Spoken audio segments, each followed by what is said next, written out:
How's it going there, everybody? It's Mr. Zen over here bringing you guys a brand new Tower of God chapter discussion. And for today's segment, guys, we're going to be talking about is chapter 344, season 2, episode 264. Oh yes, folks, in this chapter we finally actually get inside the hidden floor itself, but with a surprising twist by SIU, folks. A very good part of storytelling is to make this actual arc as long as possible. You separate every main character that you could possibly know in order for everybody to have the main goal to come back together. SIU, you slick dog, you. I see what you're trying to do. Good choice, but I'll see how I like how this actual arc is actually starting to begin, because we're getting a lot of new faces that are involved in here, and also the fact that it's Bomb. Bomb himself is definitely going to be interesting in this arc, not necessarily as to who he's going to be fighting, but what's he going to find for himself in this arc, that I personally want to know as to what SIU is going to be teasing us as to what's going to be happening with Bomb's past and what might be possible in Bomb's future, including Rachel, if Rachel has anything to do with Bomb's actual future in itself, and with Zahar, if Bomb has anything to do with Zahar himself, if it has anything to do with the red light district, with Wound Up. Like I'm telling you, like all these like little things, they're all coming together in this specific hidden floor, that I'm wondering how SA is going to be going about this slowly going at it. But nonetheless though, let's start off with how this arc actually started. Like I said in the beginning, they all got separated. So this is how the formation is actually going about. It's Rachel and Yuta that are actually together. It's pretty good that they're together, because that means that Rachel can actually be doing her own thing, and I want to see what actual Rachel's actual, you could say, what her actual real plans are in this specific arc in itself, because to me she just looks like she's just really just following these people. She's not with White anymore, so it goes along to say, like, will Emily actually be useful to her in this specific room in itself? That's what I'm kind of curious, because remember, Rachel was always using Emily, and Emily would always, kind of give everybody a little bit of help. But I wonder if they would actually work in here. It's interesting. It's a virtual space too, if I remember correctly, so I'm wondering too if actual Rachel will actually progress in terms of what that creature in the back as well that she has, like this kind of like this beast that harbors any ill feelings towards Bomb, or anybody that she feels any feelings towards too.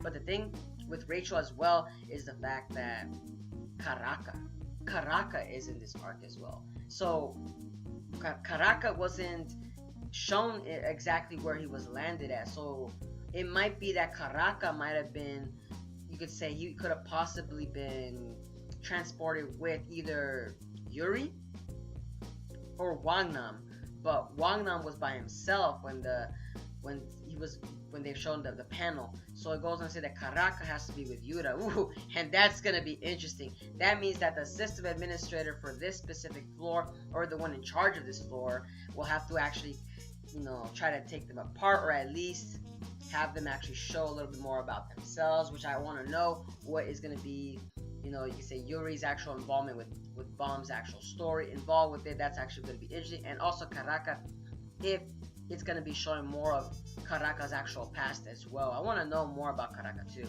Karaka is definitely one to be noticed at. I mean, for Pete's sakes, I want to know why he's got that ring too. Is he part of the red light district as well? Or if he's just, or did he actually kill somebody and figured out the secrets? I mean, come on, SA could pull a twist on us with Karaka himself. Well, that'd be pretty interesting. Now, again, I gotta move on. So, and it's gonna be David Hockney and Kun. That's actually a pretty good team up right there. David Hockney and Kun, they're both very intelligent. They're both very well-tempered in terms of how they handle situations. So I want to see more of what they're gonna be finding.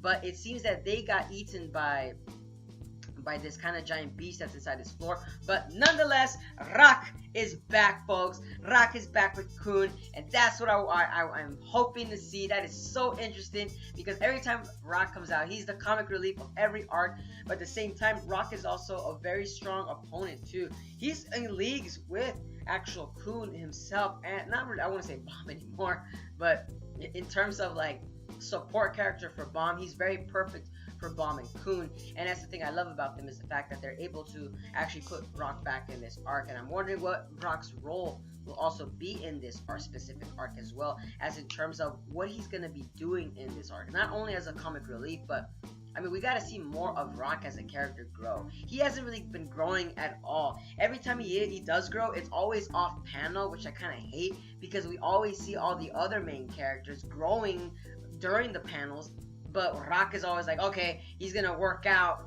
okay, and then all of a sudden he's like, okay, I got this brand new boost of power just by working out. It's like, bro, no, SIU, I want to see more of Rock. I want to see more of Rock in action. We want to see Rock as a spear bearer defeating that giant beast that's right there. But in terms of like, in terms of story wise, I want to see what Rock's actually capable of doing in helping actually Kun and Bomb as a whole. That'd be pretty interesting. But moving on, yes, I believe it was Sachi Faker and that one swordsman that I completely forgot his name. It's been a while, guys. I'm not gonna lie to you. They've been so irrelevant to the story that having them on the team is kind of almost a detriment to them now. But Sachi Faker and them, it seems that in the panel it says that they lost their memories. So I'm wondering how they're gonna fit in the story too. If not lose the memories, but in terms of what's going on with them, I really can't say with this certain as to what SIU could use them as, because I mean they're now just they're really just regulars. It's just the fact that Bomb's team is so overpowered.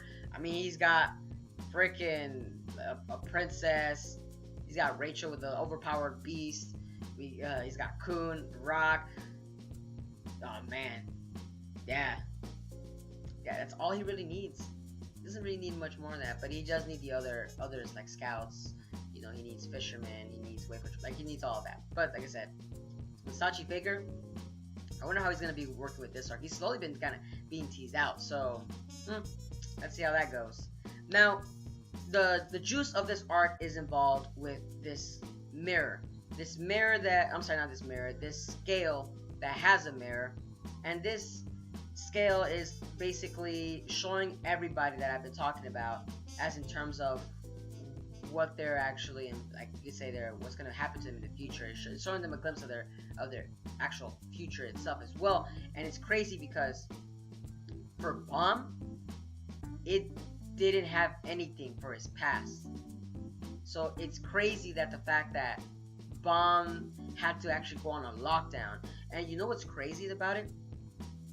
Was the fact that once Bomb got locked down, I mean, of course, with the comic relief part with Androsi coming in and saying that Bomb, we have to be together all the time, and you know, she got taken with Bomb. But other than that, the crazy part about it is the fact that Bomb got locked up. So what's going on there? Is this how you're giving us a tease that like Bomb has no past, as in terms of like, is he a artificial human, a Shinzo human? Is he Zahar's actual experimental, you know, like a child of an experimental, or is it because he died and he came back to life because of, you know, of what happened to him outside the tower? You know, it's crazy like speculating that as to what's going on through Bomb's actual story. So and for him to get locked up was pretty interesting right there. But it made it more interesting is the fact that the character that we're getting in there is Yon Hansung, if I remember correctly, the coffee addict, guys. The coffee addict is back. I, for the love of God, am frightened for this character. Frightened as in terms of, I am frightened about this character. Because, Jesus Christ, this guy works for Bug. And they're in a place where, as a ranker, he can actually attack Bomb.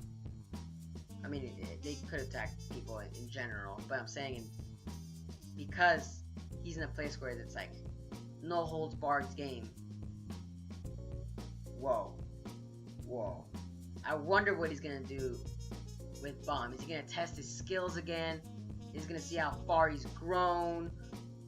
Or is he gonna show Bomb the ropes of what Bug wants him to do in this specific lore? Because a lot of the times, you know, Bomb has this, you know, he has this double life. He has the Bug life, and he has his own life that he wants to live.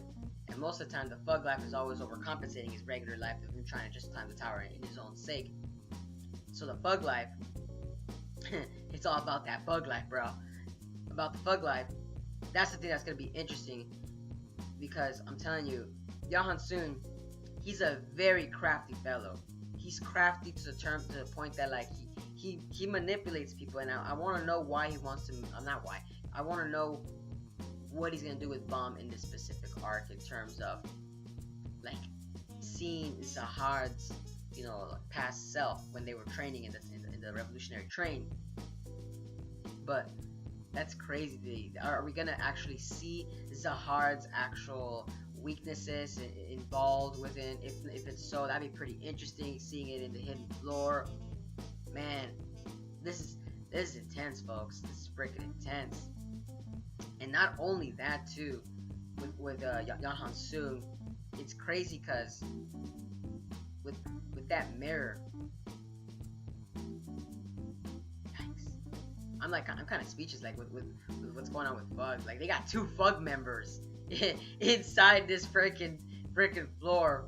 I was not expecting. I was not expecting Johan Soon to actually be there. That's intense.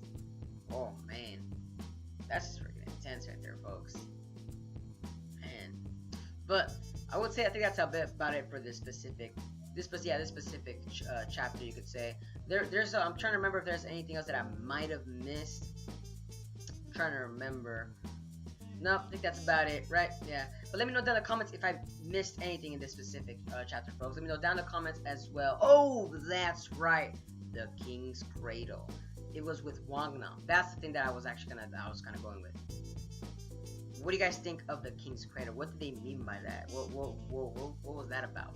That's what I'm kind of having questions about. What the heck is the King's Cradle? Let me know down in the comments. So what are you guys' thoughts on the King's Cradle, and what are you guys' thoughts on this overall chapter, which is pretty interesting as the introductory arc. Let's say chapter 4, the hidden floor. And what do you guys think of Bomb? What do you guys think we're gonna find in Bomb in this specific arc itself, as him as a person? Like, because remember, they couldn't really find anything. The mirror couldn't find anything on Bomb. So what do you guys think as Bomb's character growth? That's what I want to know. But like I said, guys, down in the comments. And as always, guys, if you guys enjoy my content, don't forget to give a like, comment, share, and subscribe for more Tower of God chapter discussions. And as always, guys, hope to see you guys again in the next video. But peace out, folks.